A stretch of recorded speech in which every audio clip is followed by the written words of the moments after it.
মুসল্লিয়ান কিরাম, সকল প্রশংসা মহান রব্বুল আলামিনের দরবারে, যিনি আমাদেরকে এশার নামাজের পরে কালামে পাক থেকে তাফসীর শোনার জন্য বসার তৌফিক দান করেছেন।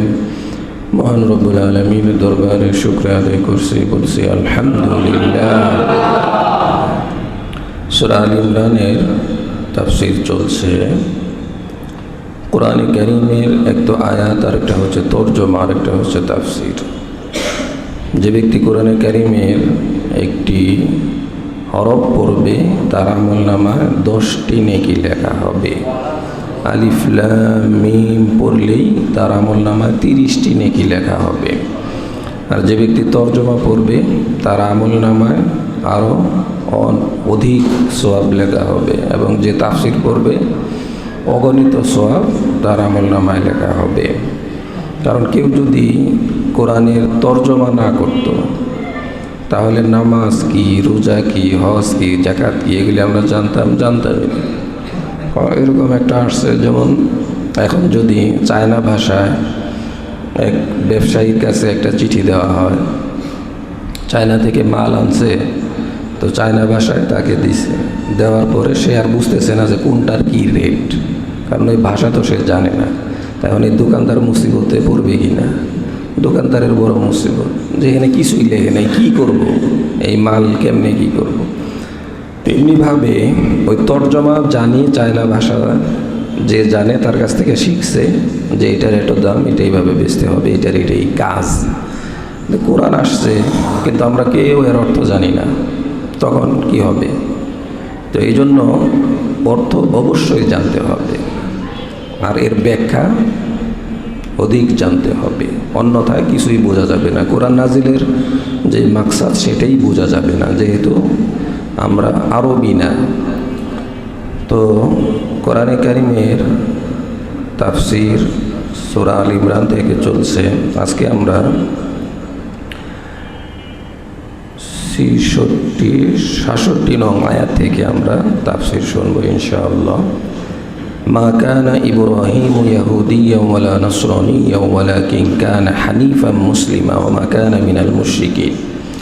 যে ইব্রাহিম আলাইহিস সালাম ইহুদিও ছিলেন না, খ্রিস্টানও ছিলেন না, নাসারাও ছিলেন না। ওয়ালাকিন কানা হানিফান মুসলিমা, তিনি একনিষ্ঠ মুসলিম ছিলেন। ওয়া মা কানা মিনাল মুশরিকিন, এবং তিনি মুশরিকদের অন্তর্ভুক্ত ছিলেন না। অর্থাৎ ইহুদিরা দাবি করে ইব্রাহিম আলাইহিস সালাম আমাদের ধর্মের, তিনি ইহুদি। আর খ্রিস্টানরা দাবি করে যে ইব্রাহিম আলাইহিস সালাম আমাদের ধর্মের, তিনি খ্রিস্টান। আর আল্লাহ বলছেন যে না, তিনি ইহুদিও ছিলেন না, তিনি খ্রিস্টানও ছিলেন না, তিনি ছিলেন একনিষ্ঠ মুসলিম। এই জন্যেই মিল্লাতা আবিকুম ইব্রাহিম, মুসলমানদের জাতির পিতা ইব্রাহিম আলাইহিস সালাম, তিনি মুসলিম ছিলেন, একনিষ্ঠ মুসলিম ছিলেন। ওয়া মা কানা মিনাল মুশরিকিন, এবং তিনি মুশরিকদের অন্তর্ভুক্ত ছিলেন না। এর পরবর্তী ইন্না আউলান নাস বিইব্রাহিম লাল্লাযীনা ইত্তাবাউহু ওয়া হাযান নাবিয়্যু ওয়াল্লাযীনা আমানু ওয়াল্লাহু ওয়ালিয়্যুল মুমিনিন। যে ইব্রাহিম আলাইহিস সালামের কাছে প্রিয় কারা? তারা দাবি করে, খ্রিস্টানরা দাবি করে আমরা ইব্রাহিমের কাছে প্রিয়, ইহুদিরা দাবি করে যে আমরা ইব্রাহিম আলাইহিস সালামের কাছে প্রিয়। আসলে প্রিয় কারা? ইব্রাহিম আলাইহিস সালামের কাছে প্রিয় কারা? তার উম্মত বা তার মিল্লাত যেটা আছে, তারা কারা? তো তারা হচ্ছে লাল্লাযীনা ইত্তাবাউহু, যারা ইব্রাহিম আলাইহিস সালামের অনুসরণ করে তারা তার প্রিয়। ওয়া হাযান নাবিয়্যু, এবং যারা নবী করিম সাল্লাল্লাহু আলাইহি সাল্লামের উপরে ঈমান আনছে তারা ইব্রাহিম আলাইহিস সালামের কাছে প্রিয়। ওয়াল্লাযীনা আমানু, যারা ঈমান আনছে আমাদের নবীর উপরে। তাহলে ইব্রাহিম আলাইহিস সালামের কাছে প্রিয় হওয়ার দাবি করে খ্রিস্টানরাও ইহুদিরাও, কিন্তু আসলে কারা প্রিয়? এখানে তার কিছু গুণাগুণ আনছে যে ইব্রাহিম আলাইহিস সালামের কাছে প্রিয় হচ্ছে যারা ইব্রাহিম আলাইহিস সালামের অনুসরণ করে এবং যারা শেষ নবীকে বিশ্বাস করে, শেষ নবীর উপরে ঈমান আনছে। আল্লাহু ওয়ালিয়্যুল মুমিনিন, আর আল্লাহ হচ্ছেন মুমিনদের বন্ধু। আল্লাহ তাআলা মুমিনদের বন্ধু। মুমিনদের বন্ধু আর কেউ না। আল্লাহ বলছেন আমি তোমাদের বন্ধু। অন্য কেউ তোমাদের বন্ধু হওয়ার দাবি করতে পারে কিন্তু আসলে বন্ধু না। পৃথিবীতে তো বন্ধু হওয়ার দাবি অনেকেই করে।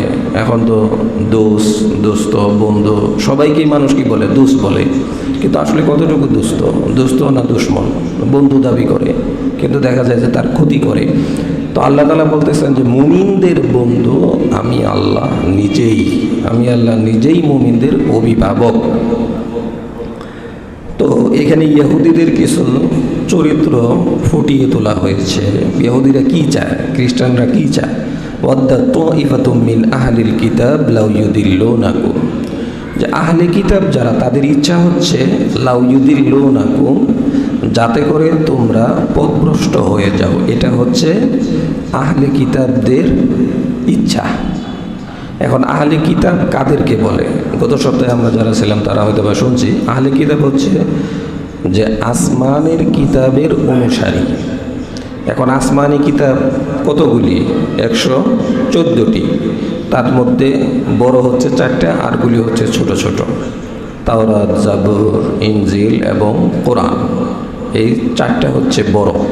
তো কোরআন আমাদের নবীর উপরে নাজিল হয়েছে, তাওরাত মুসা আলাইহিস সালামের উপরে, ইনজিল ঈসা আলাইহিস সালামের উপরে, জাবুর দাউদ আলাইহিস সালামের উপরে নাজিল হয়েছে। তো এগুলি হচ্ছে আসমানের কিতাব, আল্লাহর পক্ষ থেকে পাঠানো কিতাব। এখন এই কিতাবের অনুসারী যারা, তাদেরকেই আহলে কিতাব বলে। এই জন্যে বলছে যে মুসলমানের সাথে বিবাহ হবে, আর যদি সে আহলে কিতাব হয় তাহলে আহলে কিতাবের সাথে মুসলমানদের বিবাহ হতে পারে। কোন আহলে কিতাব? অনেকে আছে না, খ্রিস্টানের সাথে খ্রিস্টানকে বিবাহ করে, তারপরে ইহুদিকে বিবাহ করে। বিয়ে করার পরে তাদেরকে যদি জিজ্ঞেস করা হয় যে কেন এটা করছে, তো সে বলে যে কিতাবের মধ্যে আছে, কোরআনে আছে, আহলে কিতাবকে বিবাহ করার অনুমতি আছে। এটা তো আমাদের সংসদেও আলোচনা হয়েছে বিগত সময়ে। যখন জিজ্ঞেস করছে যে ওনার ছেলে মেয়ে এরা খ্রিস্টানদেরকে বিবাহ করছে, তো তিনি উত্তর দিয়েছেন যে আহলে কিতাবদেরকে বিবাহ করা কি নেই, কোনো সমস্যা নাই। কিন্তু আসলে দেখতে হবে যে আহলে কিতাব কি না, যার ব্যাপারে বলছে সে আহলে কিতাব কি না। যেমন ইহুদি হইলেই সে আহলে কিতাব না, খ্রিস্টান হইলেই সে আহলে কিতাব না। কারণ আসমান থেকে যেই ইনজিল নাজিল হয়েছে সেই ইনজিল এখন আর নাই, এটার মধ্যে ঢোকানো হয়েছে, বের করা হয়েছে। যেই তাওরাত আসমান থেকে নাজিল হয়েছে মুসা আলাইহিস সালামের উপরে, সেই তাওরাত এখন আর নাই, এর মধ্যে রদবদল করা হয়েছে, কিছু ঢুকাইছে কিছু বের করছে, তাহলে তার ওটা থাকলো না। এখন যদি ওইটারকে অনুসরণ করে তাহলে তাকে বলা যাবে না যে সে আসমানি কিতাবের অনুসরণ করছে, বলতে হবে এটা ইহুদি খ্রিস্টানদের নিজেদের বানানো কিতাবের অনুসরণ করছে। এই জন্য কেউ দাবি করলেই আহলে কিতাব এখন আর হবে না। তো আহলে কিতাব কাদেরকে বলা হয়? যারা আসমানের কিতাবের অনুসারী। কিন্তু বর্তমানে ইহুদি খ্রিস্টানদের মধ্যে আহলে কিতাব নাই। ওই সময়ের আহলে কিতাবদেরকে বলা হয়েছিল যারা তাওরাত এবং ইনজিলের অনুসরণ করছে, তাদেরকে বলা হয়েছে। তাদের ইচ্ছাটা কি? মুসলমানদের ব্যাপারে তাদের ইচ্ছা হচ্ছে ওয়াদ্দা তাইফাতুম মিন আহলিল কিতাব, আহলে কিতাবদের অনেক ইচ্ছা, অর্থাৎ ইহুদি খ্রিস্টানদের ইচ্ছা কি? ইচ্ছা লাউ ইউদিল্লুনাকুম, যাতে করে তোমরা পথভ্রষ্ট হয়ে যাও। তাহলে মুসলমানদেরকে পথভ্রষ্ট করাটাই হচ্ছে ইহুদি খ্রিস্টানদের টার্গেট, অন্যতম টার্গেট। যে আমরা যেহেতু ইহুদি হয়ে গেছি, খ্রিস্টান হয়ে গেছি, তাহলে আর মুসলমানরা কেন মুসলমান থাকবে, তারাও যাতে পথভ্রষ্ট হয়ে যায়, এটা তাদের টার্গেট। এখন এই টার্গেট আমরা বুঝি কি না? আজকে সারা বিশ্বব্যাপী ইহুদি খ্রিস্টানদের দৌরাত্ম্য, তারা মুসলমানদেরকে সহ্য করতে পারে না। মুসলমানরা কেন বিপদগামী হয় না, এবং মুসলমানদের দেশে দেশে বিভিন্ন ধরনের ঝামেলা তারা পাকিয়ে রাখছে, যে যাতে করে মুসলমানরা কী হয়ে যায়, ধ্বংস হয়ে যায়। কেন তারা পথভ্রষ্ট হয় না? এটা হচ্ছে তাদের 1 নাম্বার জ্বালা, ইচ্ছা এটা তাদের। ওয়ামা ইউদিল্লুনা ইল্লা আনফুসাহুম ওয়ামা ইয়াশউরুন। আল্লাহ বলছেন যে তোমরা ধ্বংস হবে না, অর্থাৎ তোমরা পথভ্রষ্ট হবে না, বরং ইল্লা আনফুসাহুম, তারা নিজেরাই পথভ্রষ্ট হয়ে গেছে, তারা নিজেরাই পথভ্রষ্ট। ওয়ামা ইয়াশউরুন, কিন্তু এটা তারা অনুধাবন করতে পারে না, বুঝতে পারে না। ইহুদি খ্রিস্টানদের ব্যাপারে আমরা সূরা ফাতিহাতে প্রত্যেক নামাজে তাদের ব্যাপারে বদদোয়া এবং তাদের ব্যাপারে তারা যা করছে ওখান থেকে আমরা পানাহ চাই। সিরাতাল্লাযীনা আন'আমতা আলাইহিম, যা আমাদেরকে সেই রাস্তা দেখান যাদেরকে আপনি নিয়ামত দিছেন। গায়রিল মাগদুবি আলাইহিম ওয়ালাদ-দাল্লিন, যে ইহুদিদের উপরে লানত এদের রাস্তা না, আর খ্রিস্টানরা পথভ্রষ্ট এদের রাস্তাও না, এদের রাস্তা দেখায় না। তাহলে ইহুদি খ্রিস্টানকে অনেকে আছে না বলে যে ইহুদি খ্রিস্টান এদেরকে খারাপ বলা যাবে না, এদের ব্যাপারে কথা বলা যাবে না। ওই বলে যে নামাজের কি নাই, দরকার নাই। কারণ প্রত্যেক নামাজের যত রাকাত নামাজ পড়বেন তত রাকাতের মধ্যেই ইহুদি খ্রিস্টানদের ব্যাপারে এই কথা যে ইহুদিদের উপরে লানত আর খ্রিস্টানরা কি পথভ্রষ্ট। তো এই জন্য কি আমরা নামাজের মধ্যে যখন এই দোয়া করি তখন তাদের গায়ে লাগে এবং যারা তাদের বন্ধু তাদেরও গায়ে লাগে। এই জন্য বলে যে কি নাই, নামাজের দরকার নাই। এবং একদল এখন বের হয়েছে, তারা বলে যে বর্তমানে যে নামাজ চলছে এটা কোরআন হাদিসের নামাজ না, নামাজ পড়তে হবে মনে মনে, নামাজ পড়তে হবে যে কোনোভাবে, মানে রুকু সেজদার কি নেই, কোনো নামাজ বলে নাই। তো যারা নামাজ পড়ে না তাদের কাছে এই কথা ভালো লাগবে না? ভালোই তো লাগবে। তা এখন হুজুরদের লাভটা কি নামাজ পড়াইয়া? যদি বলতো যে রুকু সেজদার এই যে 5 ওয়াক্ত নামাজ এইভাবে পড়তে হয়, তো আমারও সুবিধে। এই ফজরের ঘুম বাদ দিয়ে এখানে এসে নামাজ পড়ানো, যারা এখানে ফজরের নামাজ পড়ে তাদেরও ঘুম, এবং যারা 8টায় করে দিয়ে রাখে, অ্যালার্ম দিয়ে রাখে, তাদের কত সুবিধা না? 10টায় ঘুমায়, 12টায় ঘুমায়, সকাল 10টায় ওঠে, কারণ নামাজ নাই।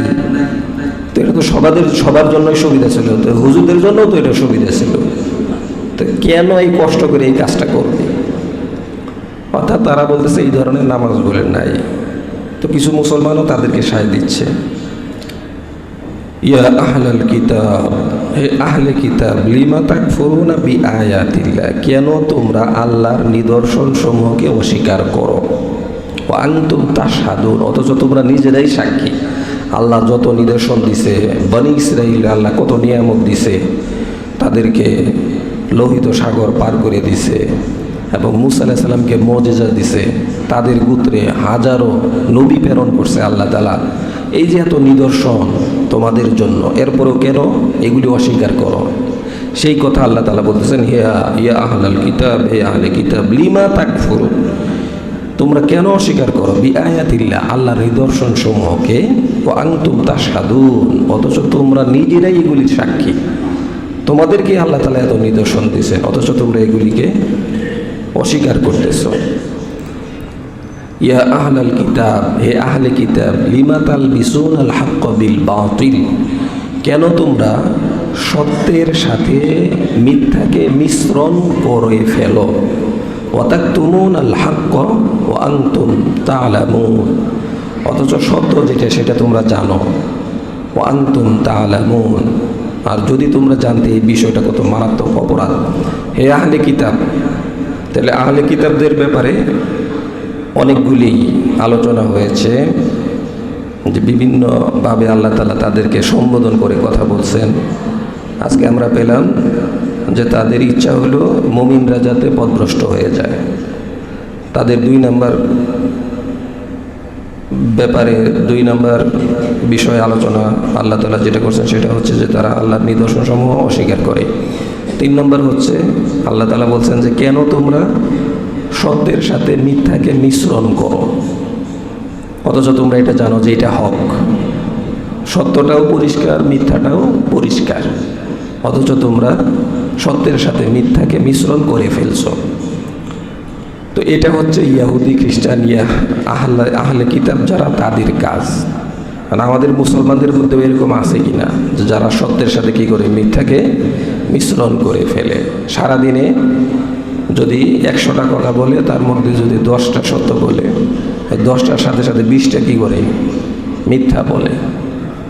কিন্তু মিথ্যাকে কোরআনে কারিমে অন্য জায়গায় কওলা জুর, অর্থাৎ মূর্তি পূজার সাথে তুলনা করা হয়েছে, যে মিথ্যা এত মারাত্মক একটা মিথ্যা কথাই কি করে একজন মানুষের জীবন এদিক সেদিক করে ফেলে। আপনি একটা মিথ্যা সাক্ষী দিলেন, তার ফাঁসি হয়ে গেল। আপনি মিথ্যা সাক্ষী দিলেন, যার ফাঁসি হওয়ার কথা সে বেঁচে গেল। এই যে এত বড় উলট পালট, এটা কারণ কি? মিথ্যা। যেন মিথ্যা অনেক বড় কবিরা গুনাহ, অনেক বড় অপরাধ। এই জন্যে বলছে যে তোমরা সত্যের সাথে মিথ্যাকে মিশ্রণ করবে না। আর যারা করে, এটা কারা করে? আহলে কিতাব যারা, ইহুদি খ্রিস্টান যারা, তারা করে।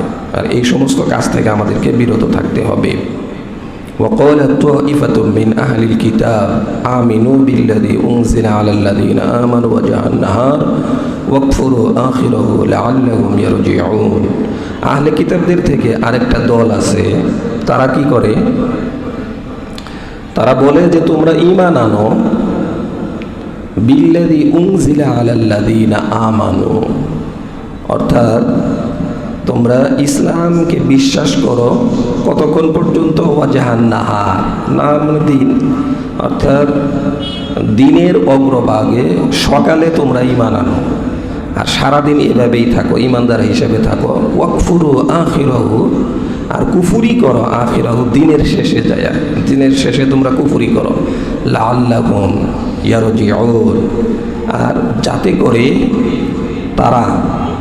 করে তারা তোমাদের কাছে ফিরে আসে। অর্থাৎ শানে নজুল হচ্ছে যে ইহুদিদের কিছু পণ্ডিত, এরকম 12 জন, তারা কি করতো? মুসলমানদের কাছে গিয়ে বলতো যে আমরা তো ঈমান আনছি, আসমানি কিতাবের উপরে ঈমান আনছি, আমরা ঈমানদার। তো এরকম সারাদিন ঈমানদার হিসেবে মানুষের সামনে থাকতো, আর বিকেলে এসে সে কাফির হয়ে যেত, কুফরি করত। এটা কেন করে? এটা এই জন্য করে যে তারা মানুষকে বুঝাইতে চায়, যে সাধারণ মুসলমানদেরকে বুঝাইতে চায় যে এত বড় বড় পণ্ডিত এরা ঈমান আনছিল, ঈমান আনার পরে আবার কাফের হয়ে গেল, তার মানে ইসলাম ভালো না, ইসলাম ভালো না। কারণ এত বড় বড় আলিম সে কাফের হয়ে গেল, তাহলে মনে হয় কি না ইসলাম ভালো না। 2-1 মুফতি, নামধারী মুফতি, এরা নাস্তিক হয়েছে। সারা বাংলাদেশে কয়জন হয়েছে? 2-1 জন। এখন সব মুফতি তো আর খারাপ হয়ে যায় না। তো তার মানে এটা না যে ইসলাম খারাপ। তো ইহুদিদের সিস্টেম এটা যে তোমরা সকালে মুমিন থাকবে আর বিকালে কাফের হয়ে যাবে। এতে করে সাধারণ মুসলমান যারা, তারা যাতে বুঝে যে এত বড় বড় জ্ঞানী এরা মুসলমান হয়েছিল আবার কাফের হয়ে গেল, তার মানে ইসলাম ভালো না, তার মানে আমরাও আর ইসলামের মধ্যে থাকবো না। এটা হচ্ছে তাদের টার্গেট। তাহলে ইহুদিদের চিন্তা ভাবনা কত সুদূর প্রসারী, যে কি কি সিস্টেমে মুসলমানদেরকে ধোঁকা দেওয়া যায়। ওয়ালা তুমিনু ইল্লা লিমান তাবিআ দীনাকুম, আর তোমরা বিশ্বাস করবে না কাদেরকে? তোমাদের দ্বীনের অনুসরণ যারা করে তাদেরকে ছাড়া আর কাউকে বিশ্বাস করবে না। অর্থাৎ মুসলমানকেই তোমরা বিশ্বাস করবে, ইহুদি খ্রিস্টান। ওয়ালা তুমিনু, তোমরা বিশ্বাস করবে না, ইল্লা, তবে করবে কাদেরকে? লিমান তাবিআ দীনাকুম, যারা তোমাদের দ্বীনের অনুসরণ করে। অর্থাৎ মুসলমান যদি হয় তারা বিশ্বাস করো, সমস্যা নাই, কিন্তু ইহুদি খ্রিস্টান এদেরকে বিশ্বাস করা যাবে না। আর আমরা কি বলি? যেটা মুসলমানের দোকানে যাওয়া যাবে না। দোকানে কই যাও? দাদার দোকানে যাও, সে মাপে ঠিক দেয়, মিথ্যা কথা বলে না। আসলে কি তাই? আজকে সারা বাংলাদেশে স্বর্ণের দোকান কারা বেশি? স্বর্ণকার কারা বেশি? হিন্দুরা বেশি না স্বর্ণকার? তেমন কি তারা সব সত্য? তাদের কাছে তো সত্য বললেও সমস্যা নাই, মিথ্যা বললেও সমস্যা নাই, মদ খাইলেও গুনাহ হয় না, জিনা করলেও গুনাহ হয় না, গালি দিলেও গুনাহ হয় না, তাদের তার গুনাহ টুনা নাই। তাহলে তারা স্বর্ণের মধ্যে, এই জন্যেই তারা বড় বড় ব্যবসায়ী, স্বর্ণের ব্যবসায়ী, যে তারা ধনী হয়ে যাচ্ছে, যে স্বর্ণের ব্যবসা করে তারা, যে তারা যদি স্বর্ণের মধ্যে মিশ্রণ দেয়, 22 ক্যারেটের জায়গায় 21 দেয়, 21-এর জায়গায় 22 দেয়, তাদের তো কোনো সমস্যা নেই। মিথ্যা, তারপরে ধোঁকাবাজি, এগুলি তাদের স্বভাব। তো এই জন্য মুসলমান 2-1 জন খারাপ হতে পারে, এটা যাচাই করতে হবে কে ভালো কে খারাপ।